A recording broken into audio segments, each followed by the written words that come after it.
भारत संस्कार YouTube channel में आप सभी दिव्यजनों का हार्दिक वंदन, अभिनंदन एवं स्वागत है। जो भारत की परंपरा, संस्कार, संस्कृति है, वो सब में परमात्मा का दर्शन,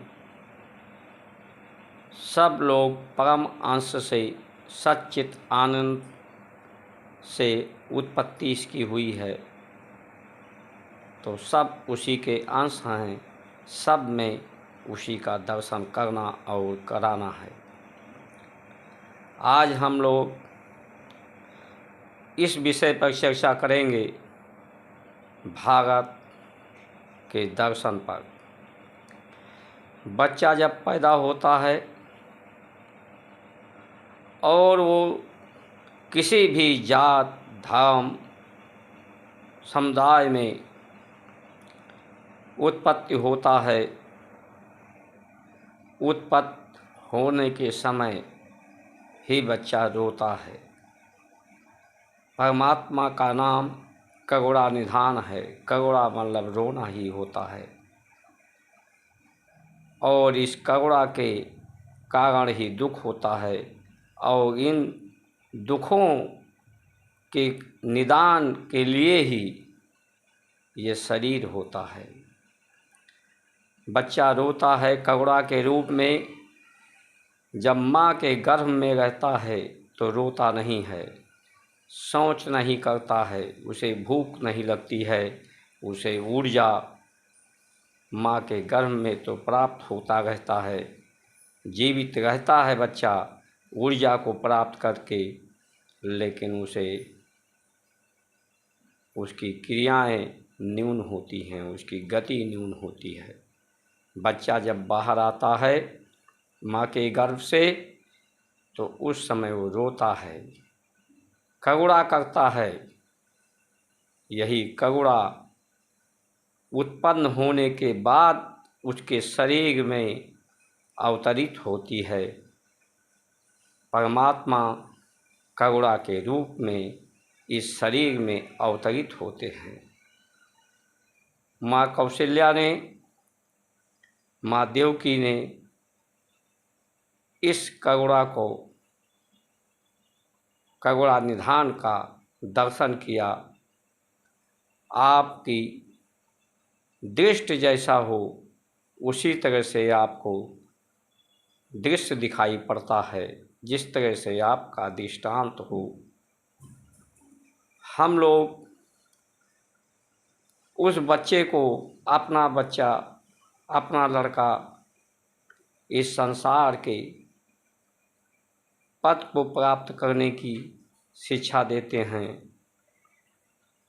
उसे अपना बच्चा, अपना पुत्र, पुत्री के रूप में उसे स्मरण कराते हैं।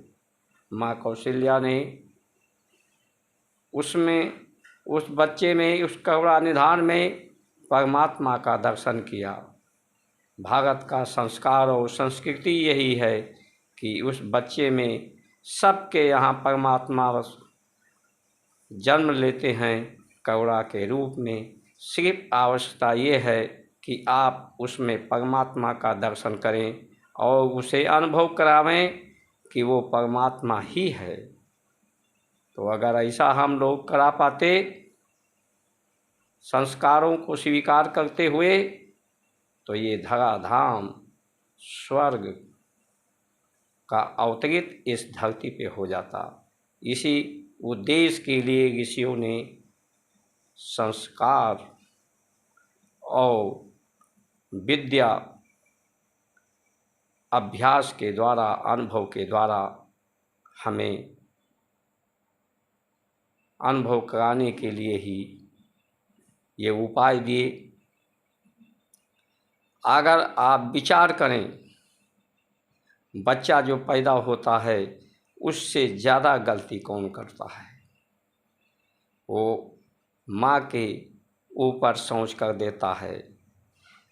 कितना गंदगी फैलाता है वो बच्चा पैदा होते हुए, कितना गंदा होता है।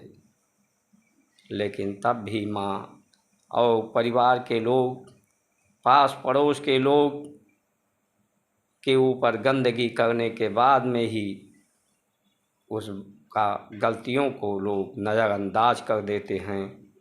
क्यों? क्योंकि वो भोला है।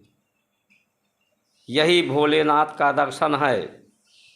शरीर का कार्य उत्पत्ति होने के कारण जो भी जिसकी भी उत्पत्ति होती है, ये उत्पत्ति का कारण ही गलतियां करना है।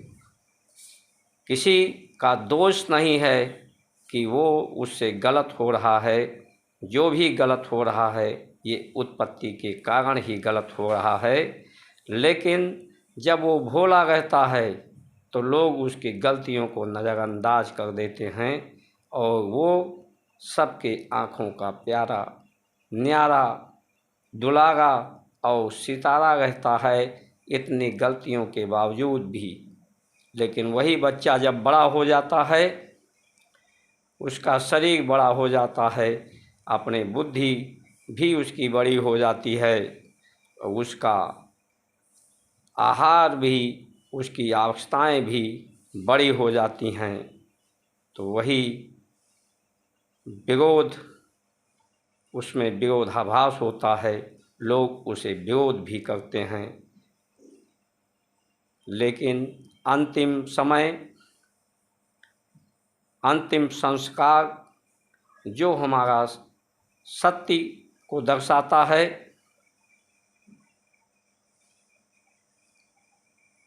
कि व्यक्ति को जब मृत्यु होनी होती है, शरीर को छोड़ना होता है, तो सबसे पहले उसका अन्न छूट जाता है।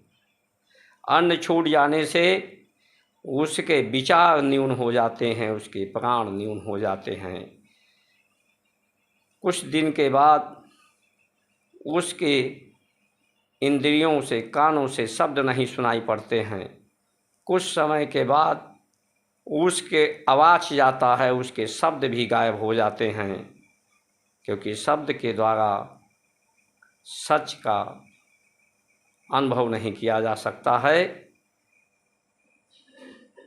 और उसकी आँखें पथरा जाती हैं, कुछ नहीं देख पाता है। यही हमारे ऋषियों ने व्यवस्था दिया और वो व्यक्ति रोते हुए अपने शरीर को त्याग करता है। उस वक्त अंतिम समय में उसे अनुभव होता है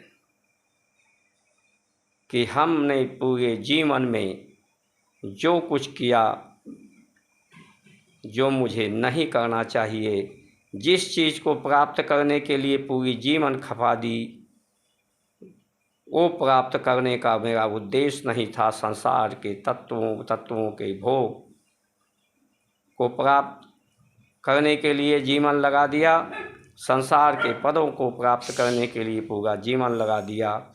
हमारा तो जो उद्देश्य था जीवन का, परम लक्ष्य, परम शांति, महत्वपूर्ण है, श्रेष्ठ और श्रद्धेय होना था, श्रेष्ठकर होना था, लेकिन उसे हम नहीं कर पाए।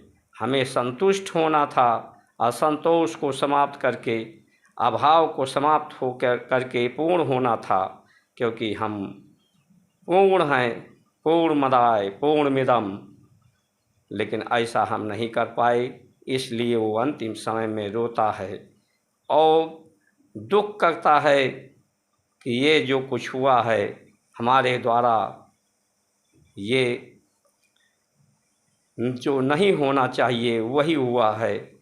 इसी के दुख के कारण उसे असह्य दुख होती है और रोते रोते शरीर को छोड़ता है। लेकिन उसके पास अवसर नहीं होता है। अवसर ही ये आयु है। आयु नहीं होती है अपनी महानता को सिद्ध करने का, अपने को श्रेष्ठ कर बनाने का, और उसे दोबारा इस माँ के गर्भ में दोबारा फिर जन्म लेना पड़ता है। संसार गलतियों का के कारण ही संसार है और ऋषियों मनीषियों ने यही व्यवस्था दिया कि आप जो अंतिम समय में जो आप के द्वारा होता है, वो जीवन रहते ही आप व्रत करें, अन्न को कम धारण करें। अन्न को कम धारण करेंगे प्रसाद के रूप में, आपके विचार न्यून होंगे। विचार न्यून हो जाएंगे तो आप आत्मदर्शन करेंगे। ये आप अपने दर्शन नहीं कर पाते, आप दूसरों को उसके वास्तविक रूप का दर्शन नहीं करा पाते। इसके बीच में बाधा ये बुद्धि है। जो विचार पैदा होते हैं लोगों के, जो आहार हम लेते हैं, इसीलिए विचार पैदा होते हैं। जब आहार हमारा न्यून होगा तो प्राण की गति भी न्यून होगी और हमारी अवस्थाएं भी कम होंगी, तो हम अपनी आत्म दर्शन कर पाएंगे जब विचार न्यून हो जाएंगे। आज हम लोग जिस व्यवस्था का पालन कर रहे हैं, तत्वभोगी का, तत्वों का विकास करने का, साधनों का विकास करने का, जिससे पूरी सृष्टि में असंतोष बढ़ता जा रहा है। लोग अपने बुद्धि का प्रयोग करके, जो ज़्यादा बुद्धिमान हैं वो पाप से बच जाते हैं, अपराध के श्रेणी में उनकी गिनती नहीं होती है। अगर वास्तविक रूप में देखा जाए तो ये अपराध का कारण, ये गलती के कारण ये शरीर ही है। ये उत्पत्ति के कारण सबसे गलती है, सब अपराधी हैं। कोई भी ऐसा नहीं है कि उसकी पूरी जांच की जाए तो कोई ये कह सके, किसी पर इल्ज़ाम ना लगे, किसी पर अपराध ना सिद्ध हो। सब पे अगर ईमानदारी से जांच की जाए तो सब के सब अपराध के श्रेणी में आएंगे। कारण यही है कि ये अपराध, ये गलती का कारण ये हमारी उत्पत्ति है, और सब लोग उत्पत्ति के कारण ही हैं। हमारे ऋषियों ने इस संसार के तत्वों से कमल नयनम सदृशम अपने कहो भवानी अनुभव अपना, ये जो ज्ञान है वास्तविक ज्ञान वो अनुभव ही है। अपनी अनुभव लोग व्यक्त नहीं करते, अपनी बुद्धि विचारों को व्यक्त करते हैं। आइए हम सब लोग मिलकर के आज की जो स्थिति है, स्थिति यहाँ तक पहुँच गई है कि चारों तरफ असंतुष्टि है, जिसके कारण बेरोजगारी, भ्रष्टाचार, बीमारी, अन्याय बढ़ता जा रहा है। ये विकास और ये हमारा संविधान जो है, वास्तविक में अगर कोई दोषी है तो हमारा ये संविधान है, जो हमारे शास्त्र सम्मत नहीं है। हमारी ऋषियों के परंपराओं के अनुसार संस्कार को महत्वहीन हमने कर दिया है। हमारे ऋषियों मनीषियों ने जो व्यवस्था दिया है वो शरीर और सभी के लिए, सभी की मनोकामनाओं, महत्वाकांक्षाओं को, आकांक्षाओं को संपूर्ण कराने वाला है। और ये जो व्यवस्थाएं हैं, इसके द्वारा असंतुष्टि को दूर नहीं किया जा सकता। इस शिक्षा से किसी का संशय दूर नहीं किया जा सकता, किसी का भय को दूर नहीं किया जा सकता। एक ओंकार कर्ता पुरुष, निर्भय निर्भव ओंकार। हमारी उत्पत्ति जो निर्भव है उसके द्वारा हुआ है। इस शरीर को साधन के रूप में हमें मिला है। साधन पुराना हो जाता है तो हम बदल देते हैं, किसी की मृत्यु नहीं होती। ये निर्भय होने के लिए ही ये शरीर का उद्देश्य है। जब हम निर्भय हो जाएंगे, क्योंकि भय के कारण ही उत्पत्ति होती है। असह्य दुख, जन्म मरण असह्य दुख हुई। जन्म के समय भी व्यक्ति के असह्य दुख होती है और मृत्यु के समय भी असह्य दुख होती है, जिसके कारण लोग भ्रम में भ्रमित हो जाते हैं। जब व्यक्ति को असह्य पीड़ा होती हो तो उसे पीड़ा के अलावा कुछ भी स्मरण नहीं रहता है।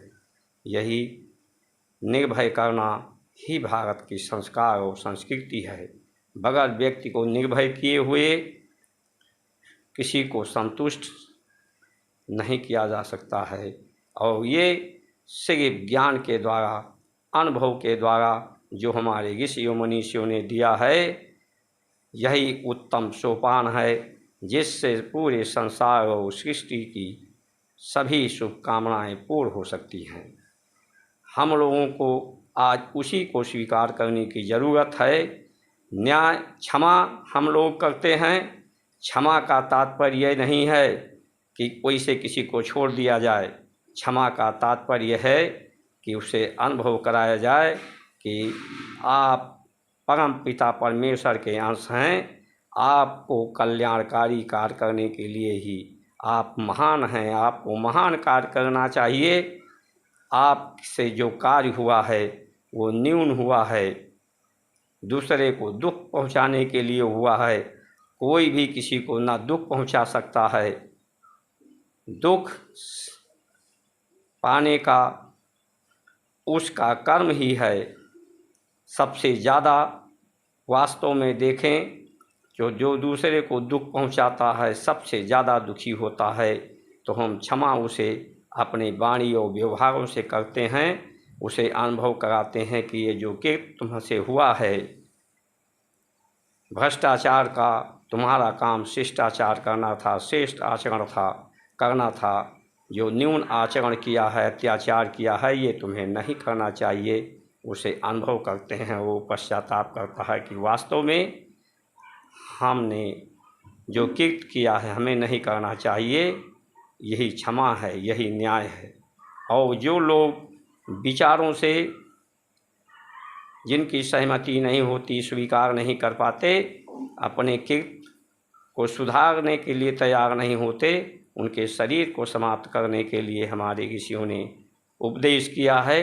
क्योंकि कोई व्यक्ति मरता नहीं है, उसे अनुभव करा दिया जाता है कि ये तुम अपने लिए ही दुखी हो गए हो, जबकि तुम्हारा जन्म अपने को सुख और शांति प्राप्त करने का था। लेकिन सबसे ज़्यादा तुम अपने शरीर को, अपने मन को दुख दिए हो। इसलिए ये शरीर तुम्हारे उपयोग के लिए उपयोगी नहीं है। इसलिए तुम्हारा शरीर को समाप्त किया जा रहा है। ये अनुभव कराते हुए उसके शरीर को समाप्त कराने का कार्य हमारे ऋषियों ने उपदेश किया। आज के समय में भारतीय जनता पार्टी के पास परमात्मा ने ऐसा शुभ अवसर प्रदान किया है कि अपने भय को दूर करते हुए, अपने पद के भय को दूर करते हुए शास्त्र सम्मत संविधान सभी न्यायालयों में कुरान को रख दिया जाए। जो जिस धर्म को मानने वाले हैं लोग हैं, सभी धर्मों के शास्त्र को रख दिया जाए और उनको न्याय उन्हीं के शास्त्रों के अनुसार दिया जाए। और न्यायालय में जो लोग बैठें, जो अधिकारी हों, वो सब उसके जानने वाले हों, उनको उसकी विद्या दी जाए। तो इस संसार में कहीं भी अन्याय नहीं रहेगा, कहीं भी कोई व्यक्ति अस्वस्थ नहीं रहेगा, कहीं भी बेरोजगारी नहीं रहेगी। उनको बताया जाए कि आपका कुरान जो कहता है, क्या आपने ऐसा किया है? आपका रामायण जो कहता है, श्रीमद् भगवत कहता है, वो आपका कि उसके अनुसार है। आप अगर सिख हैं तो गुरु नानक देव जी ने जो वाणी दिया है उसके अनुसार आपका कृत्य है। जो भी ईसाई हैं आप, तो बाइबल जो कहता है उसके अनुसार आपका कृत्य है, उसी के अनुसार आपका कृत्य होना चाहिए।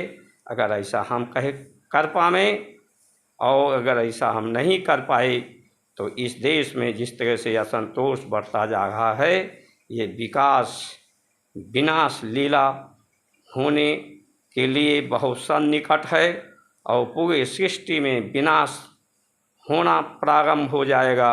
उस विनाश को रोकने के लिए आप सभी लोग भारत संस्कार यूट्यूब चैनल का समर्थन करें और सब में जागृति फैलाएं कि लोग इसे स्वीकार करें। इन्हीं वचनों के साथ अपनी वाणी को विश्राम देते हुए जय श्री राम।